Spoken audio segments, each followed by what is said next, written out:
Assalamualaikum warahmatullahi wabarakatuh. Perkenalkan, kami dari mahasiswa Institut Pendidikan Indonesia Garut dari Fakultas Ilmu Terapan dan Sains.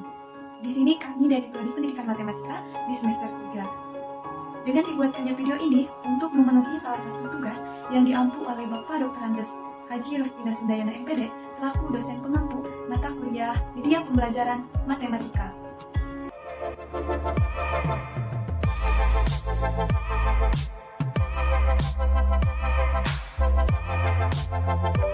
Baik, sebelum ke pembahasan materi, izin memperkenalkan diri.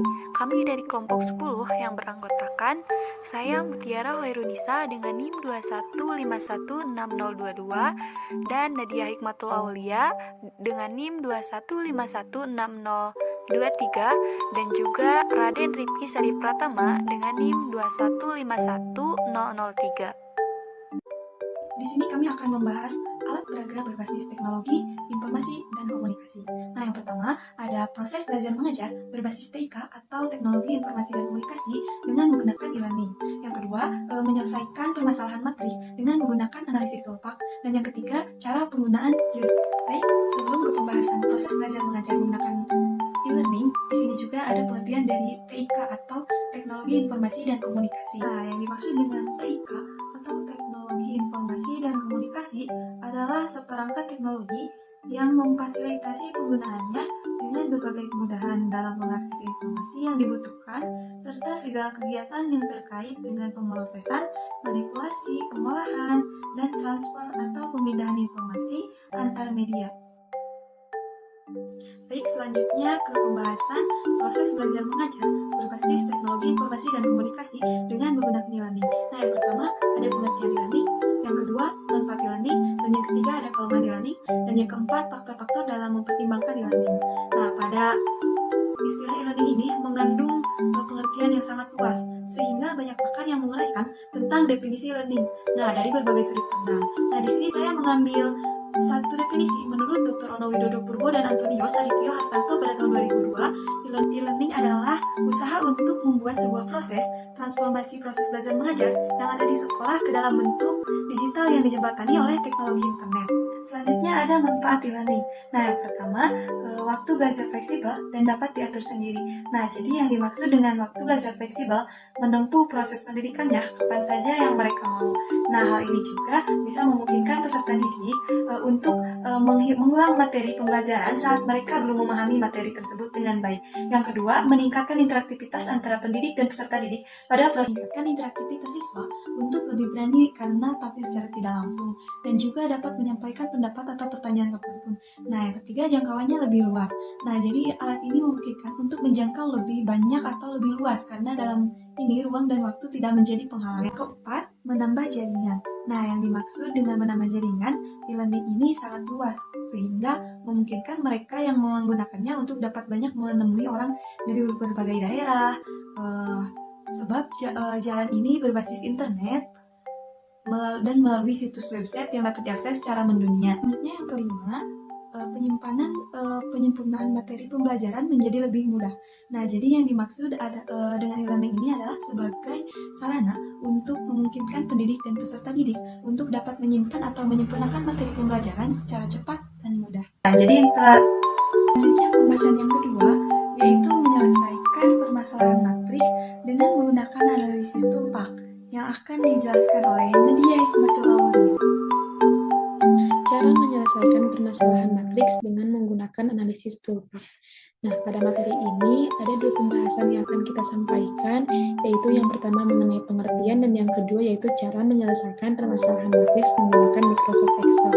Nah, sebelum masuk pada pengertian, di sini teman-teman tentunya sudah tidak asing lagi ya dengan kata matriks, karena sebetulnya di dalam kehidupan sehari-hari pun kita sering menggunakan matriks ini, yaitu contoh penerapannya di dalam pembuatan jadwal harian kita. Nah, itu kan sering kita temukan atau sering kita jumpai di dalam kehidupan kita sehari-hari.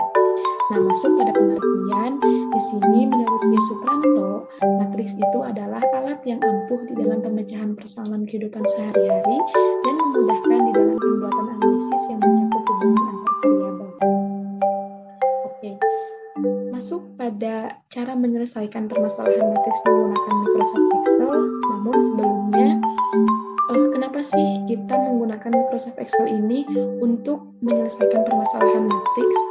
Nah, jika kita biasanya menemukan matriks atau permasalahan matriks yang terbilang sederhana, yaitu seperti matriks 2x2 atau 3x3, bagaimana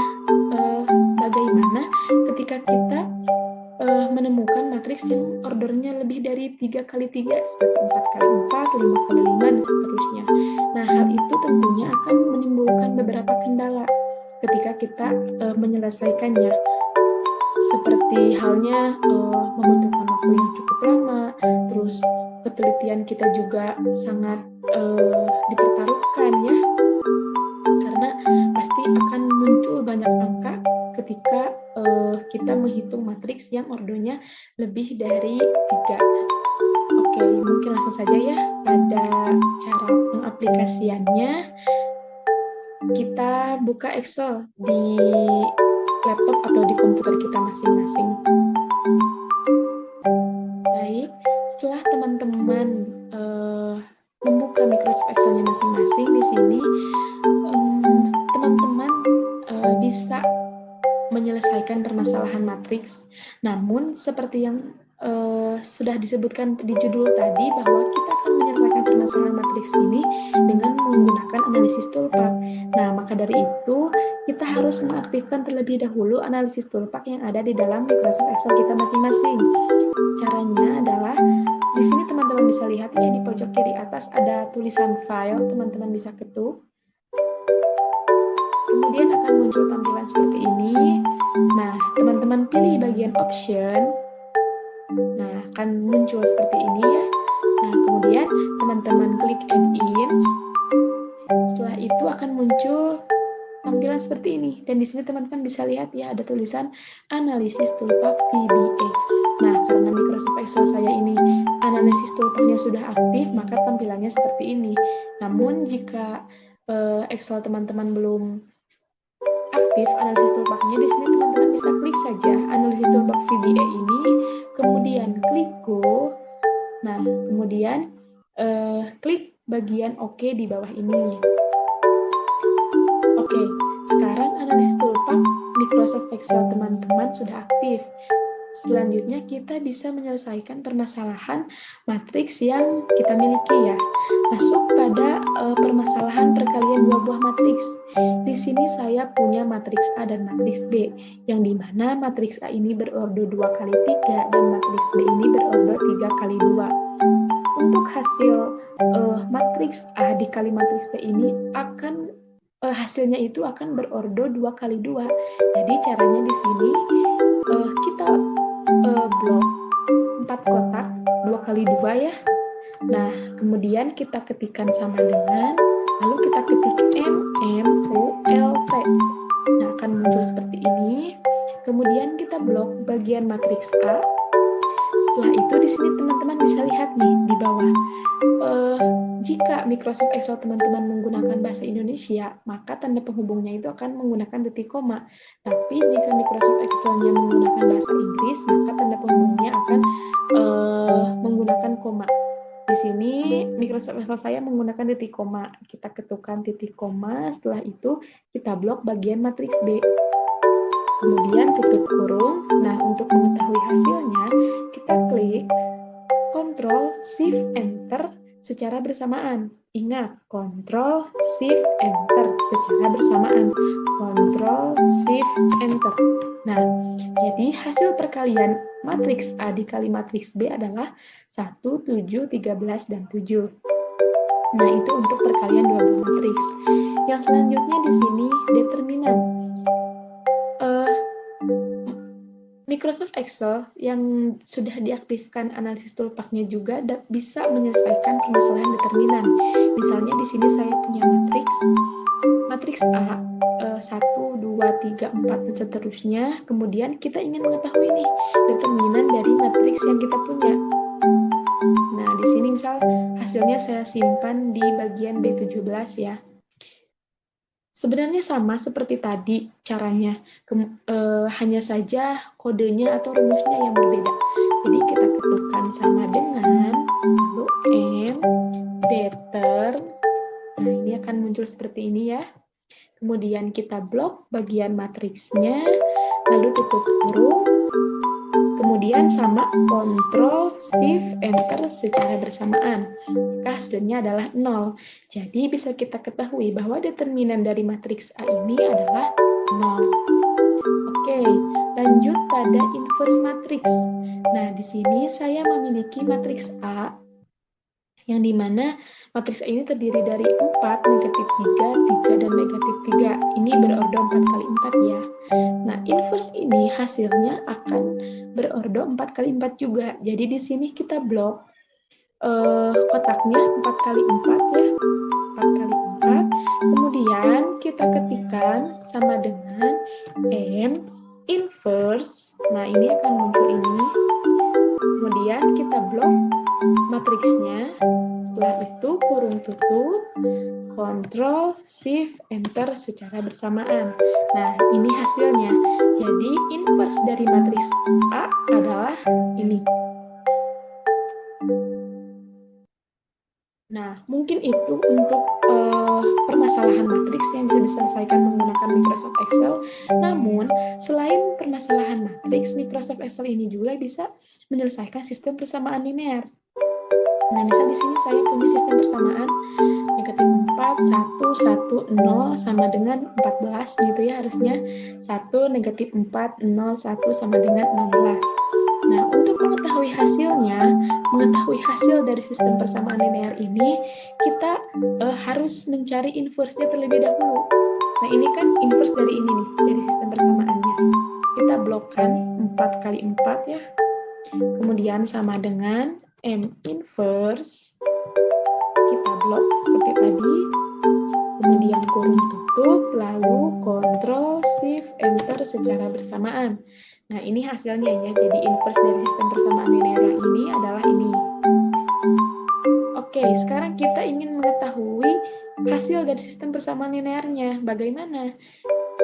Langkahnya kita blok terlebih dahulu untuk hasilnya, 4 kotak ya. Kemudian sama dengan, lalu kita ketikkan MMULT. Kemudian kita blok hasil inverse-nya, lalu titik koma. Setelah itu kita blok bagian hasilnya ini, tutup kurung, Ctrl Shift Enter. Nah, jadi hasil dari sistem persamaan linear yang ini hasilnya adalah ini ya, negatif 7,375 dan seterusnya. Nah, mungkin itu yang dapat saya sampaikan, kurang lebihnya mohon dimaafkan. Saya kembalikan lagi kepada moderator. Baik, selanjutnya ada pembahasan yang ketiga, yaitu cara pengaplikasian GeoGebra. Nah, yang akan dijelaskan oleh Raden Rifki Sari Pratama. Selanjutnya yaitu pembahasan tentang aplikasi GeoGebra, yang dimana aplikasi ini bisa diunduh melalui Play Store atau App Store. Lalu di sini saya akan menjelaskan melalui Google Chrome. Lalu kita masuk ke Google Chrome yaitu dengan mengetik GeoGebra Classic. Kita klik lagi. Lalu kita klik GeoGebra Classic.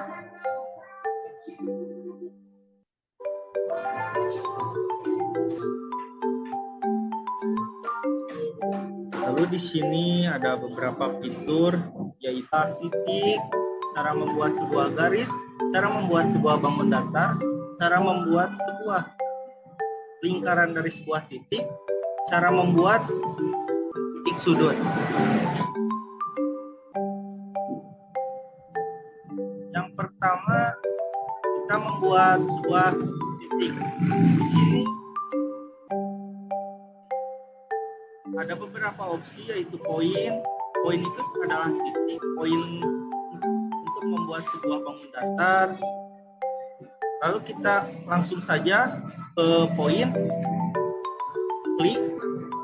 Lalu kita di sini kan sudah ada titik X yaitu negatif 3 dan Y yaitu negatif 1, kita akan membuat sebuah titik lagi, misalnya di negatif 5, negatif 2. Kita klik, maka akan muncul sebuah titik dari bidang koordinat tersebut.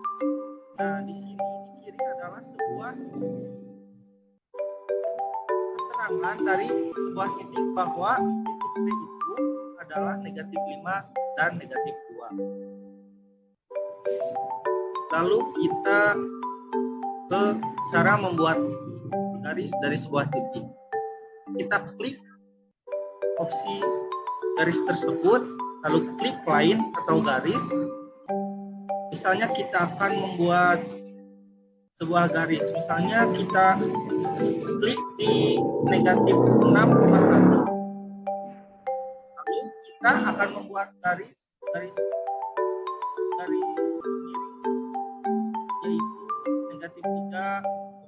Kita klik lagi, maka akan muncul sebuah garis dari bidang kartesius tersebut. Lalu kita masuk ke dalam pembahasan membuat sebuah bangun datar dari sebuah titik. Kita klik di sini. Nah, di sini ada beberapa opsi. Ada membuat sebuah bangun datar dari 3 titik, 5 titik, 4 titik, dan 6 titik. Kita mencoba membuat sebuah bangun datar dari 5 titik. Kita klik di sini, lalu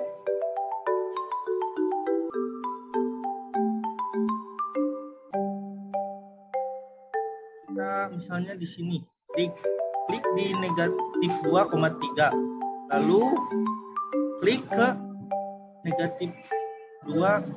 Nah, di sini akan muncul keterangan berapa sisi regular poligon ini. Jadi kita misalnya kan tadi 5 titik, kita akan membuat misalnya 4 sisi atau 4 sisi saja. Kita klik 4, lalu kita klik OK.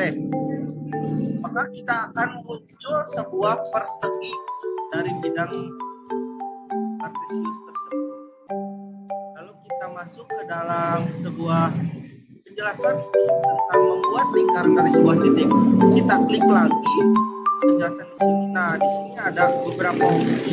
Ada yang full lingkaran, ada yang setengah lingkaran, ada yang seperempat, dan lain sebagainya. Saya akan menjelaskan cuma yang lingkaran penuhnya saja. Kita klik di sini, lalu kita misalnya klik di sini saja. Kita klik, lalu kita klik bukan tanda hitam tapi yang tanda biru ini, kita klik menjadi diperbesar, maka akan membentuk sebuah lingkaran. Lalu kita membuat titik sudut. Nah, di sini juga ada beberapa opsi. Nah, di sini ada cara membuat titik sudut. Kita klik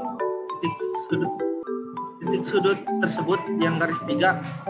Karena di sini ada 2 garis, maka kita harus terlebih dahulu membuat 2 garis. Kita klik line terlebih dahulu, lalu kita buat di sebelah sini. Klik, lalu klik seperti ini. Kita akan membuat sebuah bangun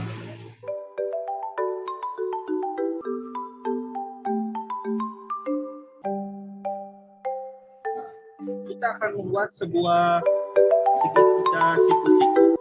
Kita tidak mengetahui sudut siku-siku itu berapa, maka kita langsung klik cara membuat titik sudut. Kita klik, lalu kita klik angle, lalu kita klik juga 2 buah garis tersebut yang miring. Kita klik. Nah, di sini pasti akan muncul sudut dari segitiga siku ini adalah 31 derajat. Mungkin itu saja yang bisa saya sampaikan. Saya kembalikan lagi kepada moderator. Mungkin itu saja yang dapat kami sampaikan. Semoga video ini bermanfaat. Sekian dan terima kasih. Wassalamualaikum warahmatullahi wabarakatuh.